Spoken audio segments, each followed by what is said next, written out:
ओम नमो भगवते वासुदेवाय। ओम नमो भगवते वासुदेवाय। ओम नमो भगवते वासुदेवाय। आज हम चैप्टर नंबर 12 भक्ति योग श्रीमद् भगवद गीता यथारूप से इस चैप्टर का रीडिंग स्टार्ट करेंगे। मुकम करोति वाचलम पंगुम लंघयते गिरिम यत्कृपातमहं वंदे श्री गुरुम दीनतारिणम परमानंद माधवम श्री चैतन्येश्वरम हरिओम तत्सत्। अर्जुनुवाच एवं सततयुक्ता ये भक्तास्त्वां पर्युपासते ये चाप्यक्षरम व्यक्तम तेषां के योगवित्तमाः। अर्जुन ने पूछा, जो आपकी सेवा में सदैव तत्पर रहते हैं या जो अव्यक्त निर्विशेष ब्रह्म की पूजा करते हैं, इन दोनों में से किसे अधिक पूर्ण माना जाए। तात्पर्य द्वारा श्रील प्रभुपाद की जय। अब तक कृष्ण साकार, निराकार एवं सर्वव्यापकत्व को समझा चुके हैं और सभी प्रकार के भक्तों और योगियों का भी वर्णन कर चुके हैं। सामान्यतः अध्यात्मवादियों को दो श्रेणियों में विभाजित किया जाता है, निर्विशेषवादी और सगुणवादी। सगुणवादी भक्त अपनी सारी शक्ति से परमेश्वर की सेवा करता है। निर्विशेषवादी भी कृष्ण की सेवा करता है, किंतु प्रत्यक्ष रूप से न करके वह अप्रत्यक्ष निर्विशेष ब्रह्म का ध्यान करता है। इस अध्याय में हम देखेंगे कि परम सत्य की अनुभूति के विभिन्न विधियों में भक्ति योग सर्वोत्कृष्ट है। यदि कोई भगवान का सानिध्य चाहता है तो उसे भक्ति करनी चाहिए। जो लोग भक्ति के द्वारा परमेश्वर की प्रत्यक्ष सेवा करते हैं वे सगुणवादी कहलाते हैं। जो लोग निर्विशेष ब्रह्म का ध्यान करते हैं वे निर्विशेषवादी कहलाते हैं। यहाँ पर अर्जुन पूछता है कि इन दोनों में से कौन श्रेष्ठ है। यद्यपि परम सत्य के साक्षात्कार के अनेक साधन हैं, किंतु इस अध्याय में कृष्ण भक्ति योग को सबों में श्रेष्ठ बताते हैं। यह सर्वाधिक प्रत्यक्ष है और ईश्वर का सानिध्य प्राप्त करने के लिए सबसे सुगम साधन है। भगवद गीता के द्वितीय अध्याय में भगवान ने बताया है कि जीव भौतिक शरीर नहीं है, वह आध्यात्मिक स्फुलिंग है और परम सत्य परम पूर्ण है। 7वें अध्याय में उन्होंने जीव को परम पूर्ण का अंश बताते हुए पूर्ण पर ही ध्यान लगाने की सलाह दी है।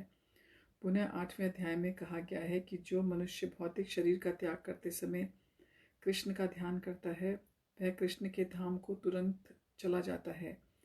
यही नहीं, 6ठे अध्याय के अंत में भगवान स्पष्ट कहते हैं कि योगियों में से जो भी अपने अंतःकरण में निरंतर कृष्ण का चिंतन करता है वही परम सिद्ध माना जाता है। इस प्रकार प्रायः प्रत्येक अध्याय का यही निष्कर्ष है कि मनुष्य को कृष्ण के सगुण रूप के प्रति अनुरक्त होना चाहिए, क्योंकि वही चरम आत्म साक्षात्कार है।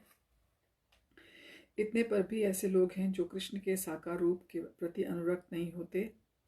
वे दृढ़ता पूर्वक विलग रहते हैं। यहाँ तक कि भगवत गीता की टीका करते हुए भी वे अन्य लोगों को कृष्ण से हटाना चाहते हैं और उनकी सारी भक्ति निर्विशेष ब्रह्म ज्योति की ओर मोड़ते हैं। वे परम सत्य के उस निराकार रूप का ही ध्यान करना श्रेष्ठ समझते हैं जो इंद्रियों की पहुंच से परे है और अप्रकट है।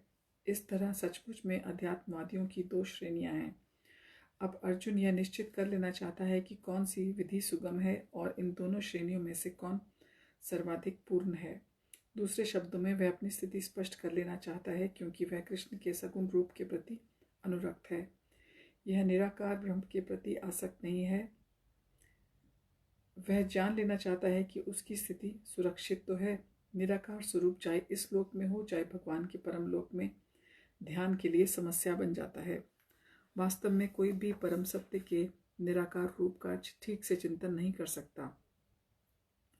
अतः अर्जुन कहना चाहता है कि इस तरह से समय कमाने से क्या लाभ।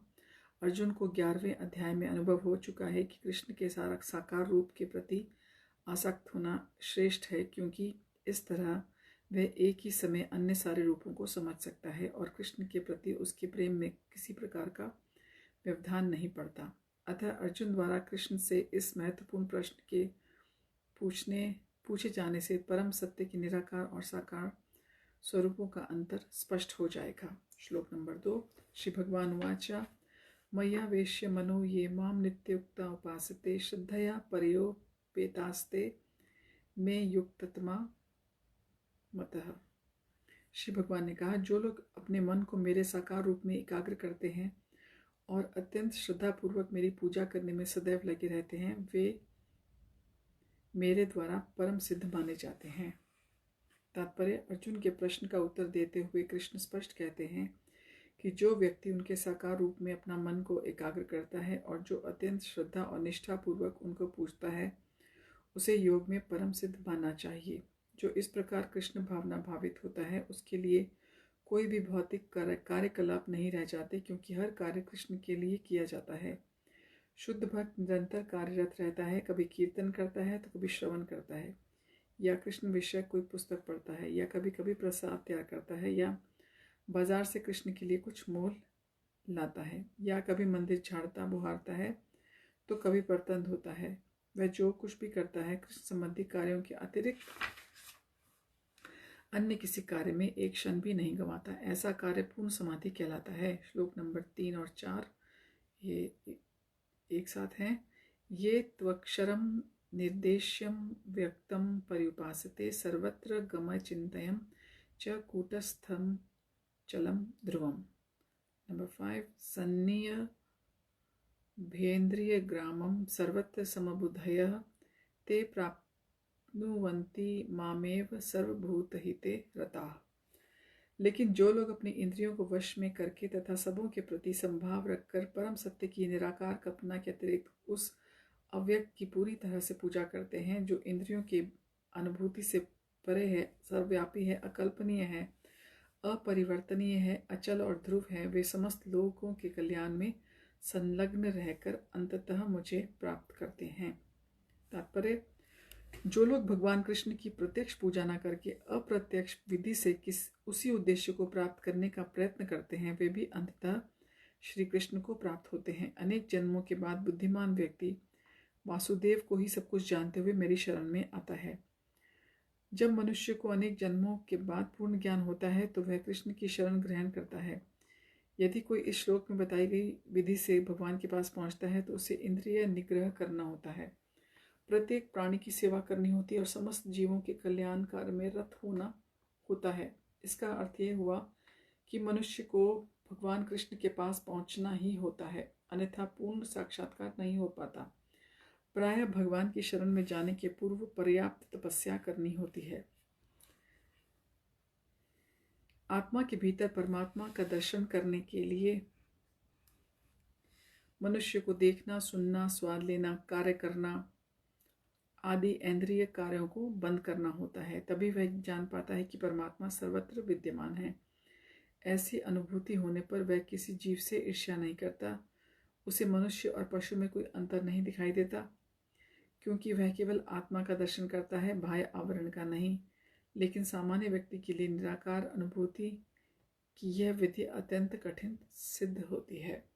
श्लोक नंबर 5 क्लेशो अधिक तरस्ते शाम व्यक्तासक्त चेतसाम अव्यक्ता ही गतिर दुखम देहवद्भिर्वाप्यते।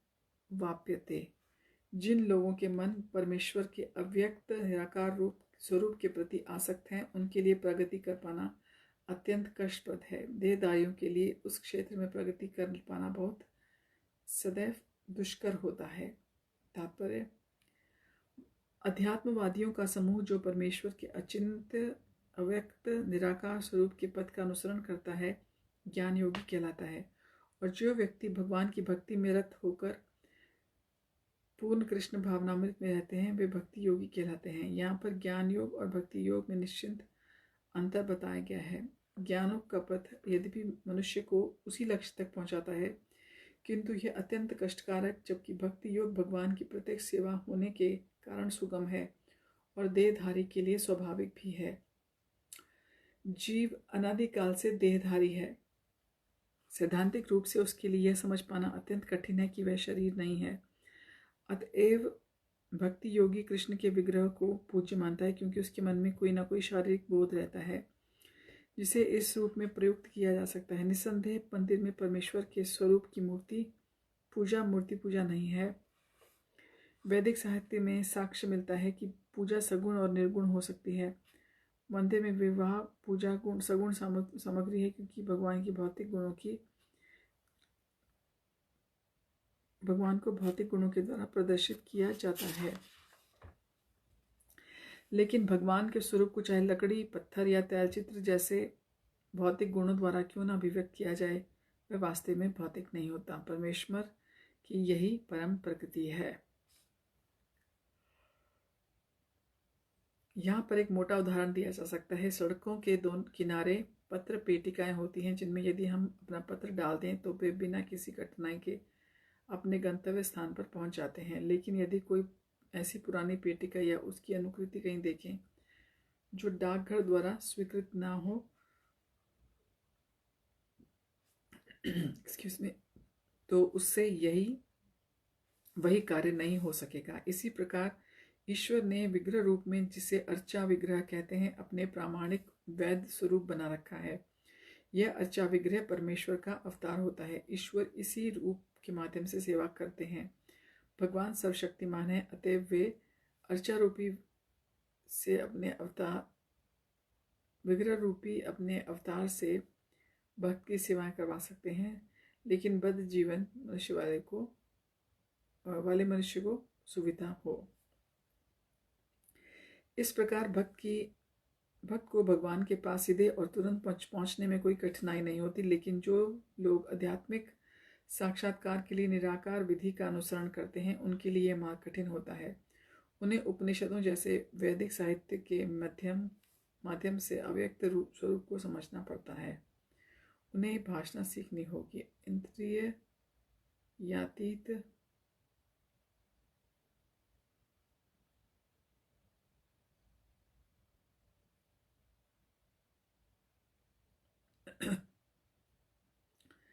ये अब एक सामान्य व्यक्ति के लिए सुगम नहीं है। कृष्ण भावनामृत में भक्तिरत मनुष्य मात्र गुरु के पथ प्रदर्शन द्वारा, मात्र अर्चा विग्रह के नियमित नमस्कार द्वारा, मात्र भगवान की महिमा के श्रवण द्वारा और मात्र भगवान पर चढ़ाए गए उच्चिष्ट भोजन को खाने से भगवान को सरलता से प्राप्त समझ लेता है।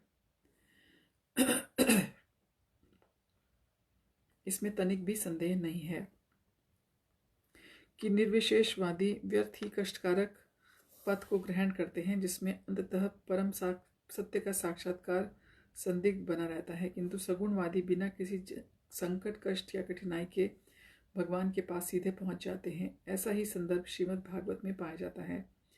यहाँ ये कहा गया है कि यदि अंततः भगवान की शरण में जाना है, इस शरण जाने की क्रिया को भक्ति कहते हैं। तो यदि कोई ब्रह्म क्या है और क्या नहीं है, इसी को समझने का कष्ट आजीवन उठाता रहता है, तो इसका परिणाम अत्यंत कष्टकारक होता है। अतएव यहाँ पर यह उपदेश दिया गया है कि आत्म साक्षात्कार के इस कष्टप्रद मार्ग को ग्रहण नहीं करना चाहिए, क्योंकि अंतिम फल निश्चित रहता है। जीव शाश्वत रूप से व्यष्टि आत्मा है, और यदि वह आध्यात्मिक पूर्ण में तदाकार होना चाहता है, तो वह अपनी मूल प्रकृति के शाश्वत सत और गेय यानी कि चित्त पक्षों का साक्षात्कार तो कर सकता है, लेकिन आनंदमय अंश की प्राप्ति नहीं हो सकती।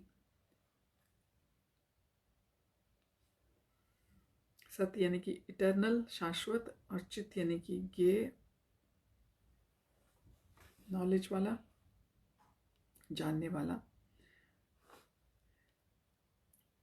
ऐसा अध्यात्मवादी जो ज्ञान योग में अत्यंत विद्वान होता है, किसी भक्त के अनुग्रह से भक्ति योग को प्राप्त होता है, उस समय निराकारवाद का दीर्घ अभ्यास कष्ट का कारण बन जाता है, क्योंकि वह उस विचार को नहीं त्याग पाता।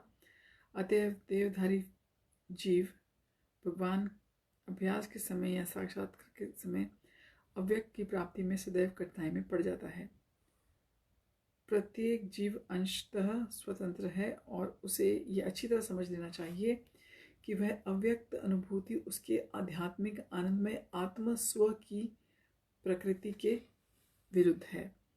मनुष्य को चाहिए कि इस विधि को न अपनाए। प्रत्येक जीव के लिए कृष्ण चेतना की विधि श्रेष्ठ मार्ग है, जिसमें भक्ति में पूरी तरह व्यस्त होना होता है। यदि कोई भक्ति की उपेक्षा करना चाहता है, तो नास्तिक होने का संकट बना रहता है। अतएव अव्यक्त विषय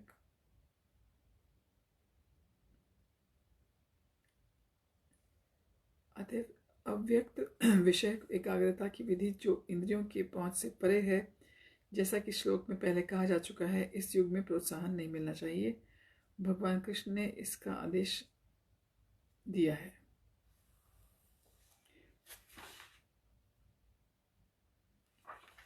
श्लोक नंबर 6।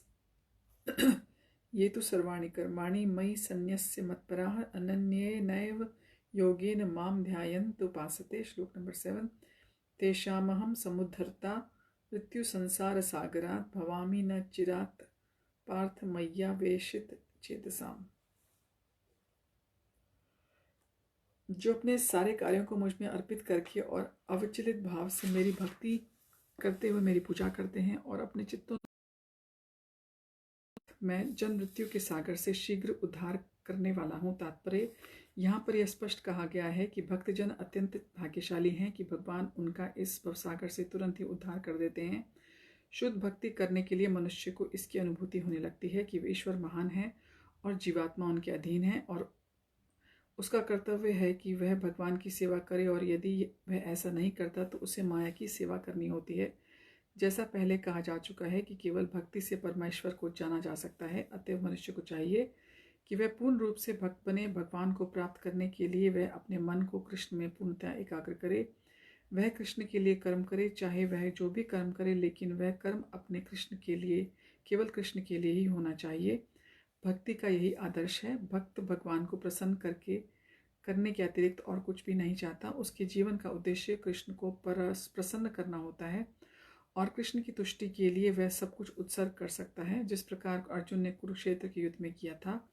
यह विधि अत्यंत सरल है। मनुष्य अपने कार्य में लगा रहकर हरे कृष्ण महामंत्र का कीर्तन कर सकता है। ऐसा दिव्य कीर्तन से ही भक्त भगवान के प्रति आकृष्ट हो जाता है। यहाँ पर भगवान वचन देते हुए कहते हैं कि ऐसे शुद्ध भक्त का तुरंत ही भवसागर से उद्धार कर देंगे। जो योगाभ्यास में बढ़े चढ़े हैं वे योग द्वारा अपनी आत्मा को इच्छानुसार किसी भी लोक में ले जा सकते हैं और अन्य लोक में इस अवसर को विभिन्न प्रकार से उपयोग में ले लाते हैं। लेकिन जहाँ तक भक्त का संबंध है, उसके लिए यहाँ पर स्पष्ट कहा गया है कि स्वयं भगवान ही उसे ले जाते हैं। भक्त को वैकुंठ में जाने के पूर्व अनुभवी बनाने के लिए प्रतीक्षा नहीं करनी पड़ती। वराह पुराण में एक श्लोक आया है, नयामि परमं स्थानम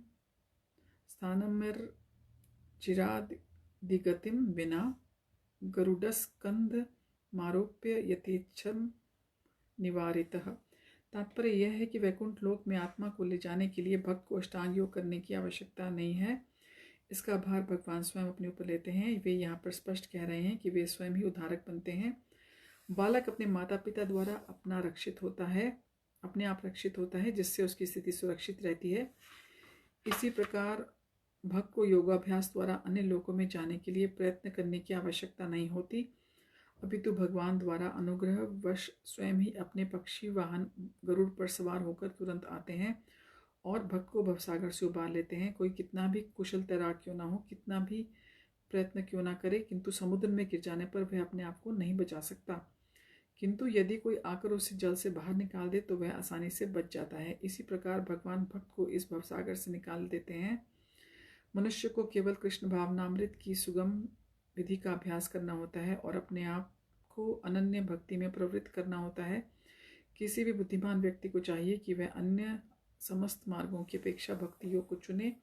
नारायणीय में भी इसका पुष्टि इस प्रकार हुई है, या वह साधन संपत्ति पुरुषार्थ चतुष्टय तया विना तदापनोति नरो नारायणाश्रय। इस श्लोक का भावार्थ है कि मनुष्य को चाहिए कि वह न तो सकाम कर्म की विभिन्न विधियों में उलझे, न ही कोरे चिंतन से ज्ञान का अनुशीलन करे। जो परम भगवान की भक्ति में लीन है वह उन समस्त लक्ष्यों को प्राप्त करता है जो अन्य योग विधियों, चिंतन, अनुष्ठानों, यज्ञों, दान पुण्य आदि से प्राप्त होने वाले हैं। भक्ति का यही विशेष वरदान है। केवल कृष्ण के पवित्र नाम हरे कृष्ण कृष्ण कृष्ण हरे हरे, हरे राम राम राम हरे हरे का कीर्तन करने वाले से ही भक्त सरलता और सुखपूर्वक परम धाम को पहुंच सकता है। लेकिन इस धाम को अन्य किसी धार्मिक विधि द्वारा प्राप्त नहीं किया जा सकता। भगवत गीता का निष्कर्ष 18वें अध्याय में इस प्रकार व्यक्त हुआ है, सर्वधर्मान् परित्यज्य मामेकं शरणं व्रज अहं त्वां सर्वपापेभ्यो मोक्षयिष्यामि मा शुचः। आत्म साक्षात्कार की अन्य समस्त विधियों को त्याग कर केवल कृष्ण भावनामृत में भक्ति संपन्न करनी चाहिए। इससे जीवन की चरम सिद्धि प्राप्त की जा सकती है। मनुष्य को अपने गत जीवन के पाप कर्मों पर विचार करने की आवश्यकता नहीं रह जाती, क्योंकि उसका उत्तरदायित्व भगवान अपने ऊपर ले लेते हैं। अतएव मनुष्य को व्यर्थ ही आध्यात्मिक अनुभूति में अपने उद्धार का प्रयत्न नहीं करना चाहिए। प्रत्येक व्यक्ति को चाहिए कि वह परम शक्तिमान ईश्वर कृष्ण की शरण ग्रहण करे। यही जीवन का सर्वोच्च सिद्धि है। तो हम अपनी रीडिंग श्लोक नंबर 9 से आगे कंटिन्यू करेंगे। हरिओम तत्सत। हरे कृष्ण।